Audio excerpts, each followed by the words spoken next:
E se a salvação do mundo for, ah, a exata mesma coisa que vai destruir tudo? Essa é uma pergunta muito forte para se começar. Pois é, né? Hoje o nosso mergulho profundo vai dissecar uma teoria massiva que está dominando completamente os fóruns de discussão. A nossa missão hoje é entender a fundo essa ideia que a comunidade chama de Final Mega Theory. Que é um nome bem dramático, diga-se de passagem. Muito dramático. Basicamente, a gente está olhando para uma análise que pega tudo que a gente acha que sabe sobre a dinâmica de heróis e monstros e vira totalmente de cabeça para baixo.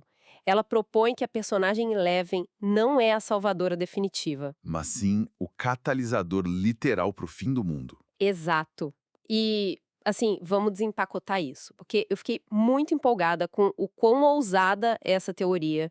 A logística da coisa me pegou totalmente de surpresa. E uma premissa monumental.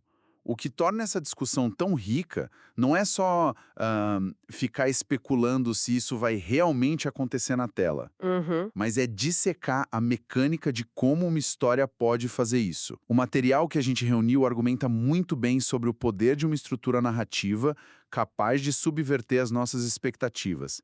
E isso sem parecer aquele truque barato de roteiro, sabe? Nossa, sim. É transformar a maior arma de defesa de um grupo no próprio instrumento de aniquilação deles.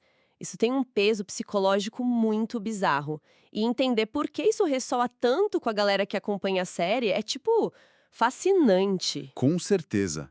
Para entender como a heroína se torna vilã, a gente precisa primeiro examinar a mecânica de como o inimigo entra no castelo. A ponte para a infecção. Isso. E a teoria aponta direto para um evento muito específico do passado, a terceira temporada. Ah, a batalha no shopping. Exatamente. A teoria argumenta que, durante aquele confronto, que foi super brutal, um pedaço físico do Devorador de Mentes infectou a Eleven. Sim, e mesmo que ela tenha conseguido arrancar aquela parte física da perna depois. Que foi uma cena bem grotesca, né? Muito. Mas, tipo, a análise sugere que, mesmo removendo a parte física, a semente principal já tinha sido plantada ali. E essa é a ponte fundamental que sustenta toda a narrativa da infecção. O argumento central é que a ferida física funcionou primariamente como uma distração tática. Como assim uma distração? O corpo dela se curou do trauma físico, certo? Mas o vetor real do ataque não era biológico, era psíquico. Caramba! Uma conexão remanescente, totalmente invisível e silenciosa, continuou existindo nas sombras da mente da personagem. É uma infecção latente. E o objetivo final de uma entidade como o Devorador de Mentes não seria apenas matá-la em combate, né? Não, de forma alguma. O objetivo seria assumir o controle do sistema operacional dela, por assim dizer. Usar os poderes massivos que ela tem para abrir um buraco de minhoca, um rasgo definitivo no tecido da realidade. Exato, permitindo a entrada total da dimensão sombria. O que nos leva à metáfora perfeita que o texto usa, e que eu acho que define toda essa situação: o cavalo de Troia psíquico. Essa é uma analogia brilhante. Pensa comigo. Exatamente como baixar um software de computador que parece super confiável e útil. No começo dos anos 2000, todo mundo já instalou uma daquelas barras de pesquisa no navegador achando que ia ajudar, sabe? Nossa, um pesadelo da informática. Total. Mas na verdade aquilo vinha carregado com um malware adormecido. O seu computador continua funcionando, o antivírus diz que está tudo bem, mas o código malicioso está lá. Apenas esperando o momento exato em que o sistema vai precisar de mais memória, né? Sim, para de repente tomar o controle de tudo e destruir a máquina de dentro para fora. Aí é que a coisa fica realmente interessante. A ameaça não está vindo lá do horizonte, ela já está sentada na mesa com o grupo. Essa analogia do malware ilustra perfeitamente a perversidade estratégica da entidade, porque o devorador de mentes não é retratado no material como um predador irracional, Ele tem uma inteligência, né? uma inteligência tática incalculável. O que é fascinante aqui é por que ele escolheria justamente a Eleven, Vai muito além da simples conveniência de usar os poderes dela. muito além. Tem um componente de terror psicológico fortíssimo. Ao escolher a pessoa mais poderosa, a força motriz da defesa do grupo, a entidade anula qualquer possibilidade de resistência externa. Nossa, é inversão de papéis absoluta.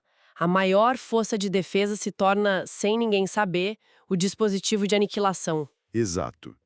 O horror real não vem de um monstro gigantesco que está longe. Vem da desintegração absoluta da confiança. O grupo continua operando sob a falsa premissa de que o escudo deles está intacto. Mas olha, deixa eu fazer o papel de advogada do diabo aqui rapidinho. Fique à vontade. A ideia de que o monstro planejou tudo isso com tanta antecedência, desde a terceira temporada, parece quase onipotente demais, sabe? Mas assumindo que a teoria esteja correta sobre essa infecção invisível, de onde vem esse conceito? Como assim? Por uma figura central de proteção numa arma de destruição, em massa, tem raízes bem profundas. Ah, sem dúvida. O próprio material que a gente está analisando faz uma ponte direta com os quadrinhos, né? Faz, e a fonte é bem explícita ao traçar um paralelo direto com a saga da Fênix Negra dos X-Men. O arco da Jean Grey. Exatamente. A Jean Grey é apontada como uma das grandes inspirações para a construção da personagem desde a concepção dela. A gente está falando de uma heroína com poder telepático e telecinético incomensurável. Que sempre atuou como a bússola moral e a força protetora da equipe, mas que no momento de vulnerabilidade acaba sendo invadida e corrompida por uma força cósmica avassaladora. O paralelo é quase um espelho cósmico mesmo. O poder extremo que ela usava para proteger se inverte e vira uma força de consumo e destruição numa escala inimaginável. E se conectarmos isso a um cenário maior, aplicar essa lente transforma o que poderia ser só uma história de sobrevivência contra monstros em uma tragédia de proporções cósmicas. O que me traz um questionamento bem instigante. Qual é o peso desse poder todo? Nessas narrativas, será que o poder extremo é inerentemente uma maldição? É uma ótima pergunta, porque parece que o universo de alguma forma exige um pedágio, sabe? A sensação é que a heroína estaria fadada a cair simplesmente porque o corpo e a mente humana não foram projetados para conter esse tipo de carga de energia para sempre. É por aí mesmo. A análise que estamos debatendo foca bastante nessa dissonância entre o limite humano e a escala cósmica do poder. Uhum. Mas a nuance importante aqui é a natureza dessa corrupção. O que a gente vê na inspiração da Jean Grey e que a teoria transpõe para Eleven não é uma falha moral da heroína. Não é que ela ficou má de repente. De jeito nenhum. Não estamos falando de uma pessoa boa que cede aos desejos obscuros. A corrupção acontece pela escala de uma força incompreensível subjugando a mente humana. O devorador de mentes toma o controle não por falta de moralidade dela. Mas porque a dimensão da entidade é insuportável para um cérebro humano normal. Exato, a tragédia está na desproporção da luta, espelhando perfeitamente o arco clássico dos quadrinhos. Entendi. Isso faz todo sentido, mas nos leva direto para, assim, o grande elefante na sala da cultura pop. O medo de estragar a história. Sempre que surge a ideia de pegar a protagonista, aquela figura pela qual o público torceu por anos, e transformá-la na vilã, os alarmes soam alto. Existe um medo muito real de que uma virada dessas possa simplesmente arruinar toda a narrativa. É muito fácil alienar completamente a audiência com uma escolha assim. Muito fácil. Só que a Final Mega Theory defende que, se for executada através dessa ideia do cavalo de Troia psíquico, essa reviravolta seria celebrada, não odiada. Como o texto justifica isso? O texto é bem inteligente nessa parte.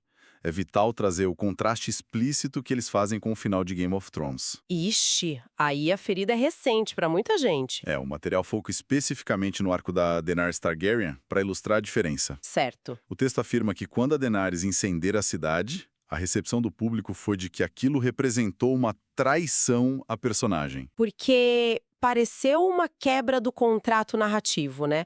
A transição de libertadora para tirana foi lida como uma decisão ativa dela. Exatamente. O público sentiu que as temporadas de desenvolvimento moral foram descartadas. Mas, segundo a teoria, a possessão da Eleven seria diferente. O texto classifica como uma tragédia narrativa superior. Uma tragédia narrativa superior por quê? Porque ela seria executada de uma forma que não é um final tipo Game of Thrones. A Eleven seria simultaneamente uma vítima e a arma final. Ela não estaria tomando a decisão de causar dor. Isso, ela estaria presa dentro do próprio corpo, operada por uma força externa. A moralidade dela continua intacta. Tá, mas espera aí.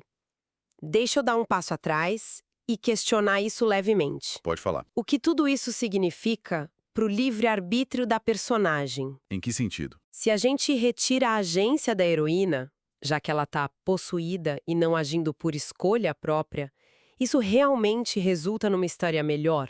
É um ponto válido. Porque, tipo, grande parte de um bom arco é a agência, né? As escolhas difíceis.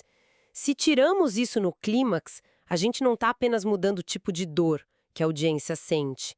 A perda de agência não barateia o peso dramático. É um contraponto super incisivo.